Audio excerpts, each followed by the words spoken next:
நாடாளுமன்ற மத்திய அரசு பாத்தீங்கன்னா இப்போ ஒரு புதிய அப்டேட்டான தகவலை வெளியிட்டு இருக்காங்க. ஸோ இந்த தகவல் பாத்தீங்கன்னா அரசு ஊழியர்களுக்கு ஒரு முக்கியமான தகவலாக பார்க்கப்படுகிறது. அப்படி என்னடா இது முக்கியமான தகவல், என்ன அப்டேட்டான தகவல் வெளியிட்டு இருக்காங்க என்பதை அனைவரும் தெரிந்து கொண்டு கண்டிப்பா பயன்பெறுவது ரொம்ப ரொம்ப அவசியம்.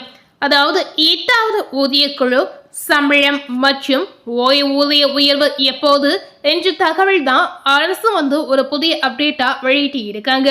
அதாவது நாடாளுமன்றத்துல பேச இருக்கக்கூடிய ஒரு முக்கியமான தகவல் பார்த்தீங்கன்னா இந்த தகவலாக பார்க்கப்படுகிறது. ஸோ என்ன வெளியிட்டு இருக்காங்க என்பதை கண்டிப்பா இப்ப நம்ம பார்க்கலாங்க. 8வது ஊதிய குழுவின் பரிந்துரைகளின் மூலம் மத்திய அரசு ஊழியர்களின் சம்பளம் மட்டுமல்லாமல் அலவன்ஸ்கள், ஊதிய நிலைகள், ஓய்வூதியதாரர்களின் ஓய்வூதியம் உட்பட இன்னும் பல விஷயங்களில் மாற்றங்கள் செய்யப்பட்டுள்ளதாக ஒரு முக்கியமான தகவல் தான் இப்ப வெளிவந்திருக்கு. இவற்றுக்கான மறு ஆய்வு பார்த்தீங்கன்னா 8வது மத்திய ஊதிய குழு உறுப்பினர்களுடைய மேற்பார்வையில் நடக்கும் அப்படின்னு சொல்லியிருக்காங்க. ஸோ இதில் தான் புதிய மாற்றங்கள் கொண்டு வரப்பட்டுள்ளதாக இப்போ ஒரு தகவல் வைரலாகி வெளியாகி வந்திருக்கு. ஸோ சமூக வலைதளங்களில் பேசக்கூடிய ஒரு தகவலாக இன்னொரு விஷயம் இப்ப பார்க்கப்பட்டு வருகிறது. அது மட்டும் இல்லாமல் பார்த்தீங்கன்னா மாநில அளவில் நிறைய கேள்விகள் எழுந்து வந்ததுங்க. ஸோ அந்த கேள்விகள் அடிப்படையில தான் இந்த மாற்றமானது கொண்டு வரப்பட்டதா என்ற சர்ச்சையான விஷயங்கள் இப்ப பேசப்பட்டு வருகிறது.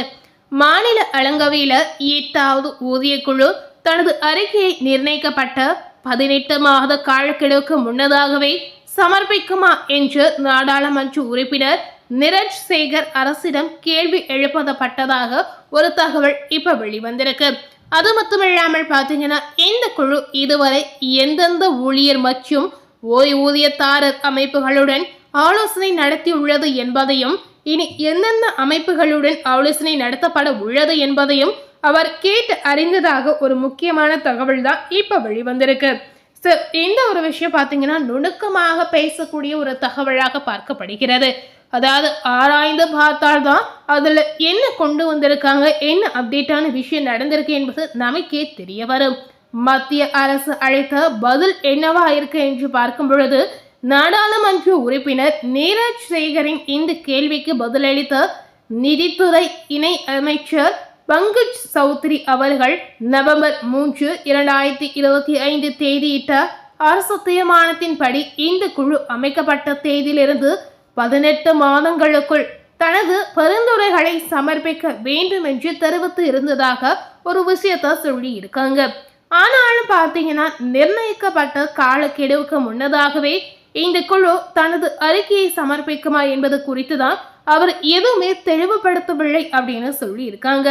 8வது ஊதிய குழு தனது ஒவ்வொரு கூட்டத்தின் விவரங்களையும் அரசுக்கு கட்டாயம் வழங்க வேண்டுமா என்ற கேள்வி இதனால இப்ப புதிதாக எழுந்திருப்பதாகவும் சொல்லி இருக்காங்க. ஸோ நிறைய பேர் இதனால பார்த்தீங்கன்னா நிறைய கேள்விகள் கேட்கக்கூடிய ஒரு மாற்றமானது இப்ப வந்திருக்கு. ஆணையம் இதுவரை எந்தெந்த நபர்கள் மற்றும் அமைப்புகளுடன் கலந்து ஆலோசித்துள்ளது என்பது குறித்தும் நாடாளுமன்றத்துல வினவப்பட்டது அப்படின்னு சொல்லி இருக்காங்க.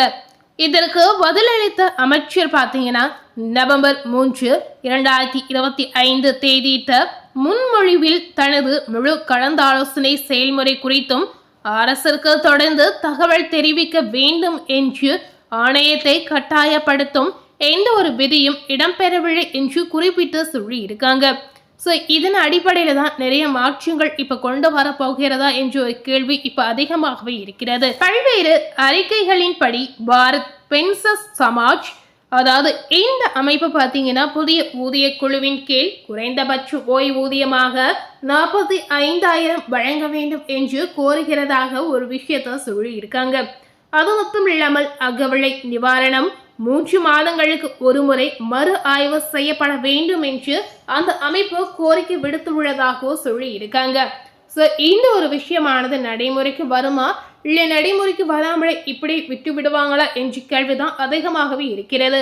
அகவிலை நிவாரணம் 25% அளவை தாண்டும் போது அதை அடிப்படை ஓய்வூதியத்துடன் இணைக்க வேண்டும் என்று பிபிஎஸ் முன்மொழிந்துள்ளதாகவும் சொல்லி இருக்காங்க. தற்போது 7வது ஊதிய குழுவின் கீழ் ஓய்வு பெற்ற மத்திய அரசு ஊழியர்களுக்கான குறைந்தபட்ச அடிப்படை ஓய்வூதியம் மாதம் பார்த்தீங்கன்னா 9,000 உள்ளதுங்க. இதுல 8வது ஓய்வூதிய குழு என்ன சொல்றாங்க அப்படின்னு பார்த்தீங்கன்னா 8 லட்சத்திற்கும் அதிகமான மத்திய அரசு ஊழியர்களுக்கும் ஓய்வூதியர்களுக்கும் அதிகாரப்பூர்வ அறிவிப்புக்காக ஆவலுடன் காத்து இருப்பதாக சொல்லியிருக்காங்க. இறுதியாக 8வது ஓய்வூதிய குழு தொடர்பான சில புதிய தகவல் வெளியாகி இருக்குங்க. அதனுடைய முக்கிய அம்சங்களாக நிறைய விஷயத்த சொல்லி இருக்காங்க. அதாவது 8வது ஓய்வூதிய குழுவானது கடந்த 9 மாதங்களாகவே தனது ஆய்வை மேற்கொண்டு வருகிறது. இந்த குழு ஏற்கனவே பார்த்தீங்கன்னா டெல்லி மற்றும் கொல்கத்தாவில் கூட்டங்களை நடத்தியுள்ளது சொல்லியிருக்காங்க. அடுத்த கூட்டம் ஜெய்ப்பூரில் நடக்க போகிறது என்று சொல்லியிருக்காங்க. இந்த குழு ஊழியர்களின் ஊதியம், அகவிலைப்படி மற்றும் பிற சலுகைகள் உள்ளிட்ட பல்வேறு விஷயங்கள் குறித்து பரிந்துரைகளை வழங்கும் அப்படின்னு சொல்லியிருக்காங்க. மேலும் பார்த்தீங்கன்னா ஓய்வூதியம் மற்றும் குடும்ப ஓய்வூதியம் தொடர்பான விதிகளில் மாற்றங்களையும் இது பரிந்துரைக்கும் அப்படின்னு சொல்லியிருக்காங்க. இந்த அறிக்கை எப்போது வெளியிடப்படும் என்று கேள்வி கேட்கக்கூடிய நேயர்களுக்கு பல்வேறு தகவலின்படி இந்த குழு தனது பரிந்துரைகளை சமர்ப்பிக்க இன்னும் சுமார் 9 மாதங்கள் உள்ளது அப்படின்னு சொல்லியிருக்காங்க. அறிக்கையை பெற்ற பின்னரே மோடி அரசு இறுதி முடிவை எடுக்குங்க. அறிக்கையை சமர்ப்பிக்க இந்த குழுவிற்கு மொத்தம் 18 மாத கால அவகாசம் வழங்கப்பட்டு இருக்கிறது. ஊதிய மற்றும் ஓய்வூதிய உயர்வு குறித்த இறுதி முடிவு முழுமையாக இந்த குழுவின் ஆய்வுகள் மற்றும் பரிந்துரைகளை சார்ந்து இருக்கும் அப்படின்னு சொல்லியிருக்காங்க. 2025ஆம் ஆண்டு இறுதியில மோடி அரசு 8வது ஊதிய குழுவை அமைப்பதாக அறிவித்து இருந்தது. இது குறிப்பிடத்தக்க ஒரு விஷயமா பார்க்கப்படுகிறது. அதன் பரிந்துரைகளின் அடிப்படையில மாற்றங்கள் 2026 ஜனவரி 1 முதல் அமலுக்கு வரும் என்று எதிர்பார்க்கப்பட்டது. இது குறித்து உறுதியான தகவல் ஏதும் இல்லாத நிலையில அறிக்கை சமர்ப்பிக்கப்படும் தேதி குறித்து தெளிவான விவரத்தை பெற மத்திய அரசு தற்போது முயற்சி எடுத்து வருவதாக சொல்லியிருக்காங்க. செப்டம்பர் 7, 8 தேதிகளில் சென்னையில் முக்கிய கூட்டம் இதற்காக நடைபெறும் என்று சொல்லியிருக்காங்க. 8வது ஊதிய குழு தொடர்பான சமீபத்திய தகவல்களில் சென்னைக்கான திட்டமிடப்பட்டுள்ள பயணமும் இடம்பெற்று இருக்கிறது. அந்த குழுவின் அதிகாரப்பூர்வ அறிவிப்பின்படி 2026ஆம் ஆண்டு செப்டம்பர் 7 மற்றும் 8 ஆகிய தேதிகளில் சென்னையில் சம்பந்தப்பட்ட தரப்பினர்களுடனான கலந்துரையாடல் நடைபெறும். இதுல பங்கேற்க விரும்பும் தகுதியுள்ள தரப்பினர் விண்ணப்பத்திற்கான கடைசி நாள் 2026 ஆகஸ்ட் 18 ஆகும் அப்படின்னு சொல்லியிருக்காங்க.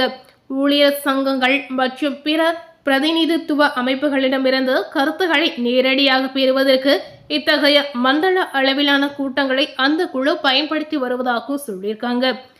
மேலும் இது போல புதிய அப்டேட்டான தகவலை தெரிந்து கொள்ளணும் அப்படின்னு நினைத்தீங்கன்னா மறக்காம நம்ம சேனலை சப்ஸ்கிரைப் பண்ணி பெல் பட்டனை பிரஸ் பண்ணிடுங்க. தேங்க்யூ.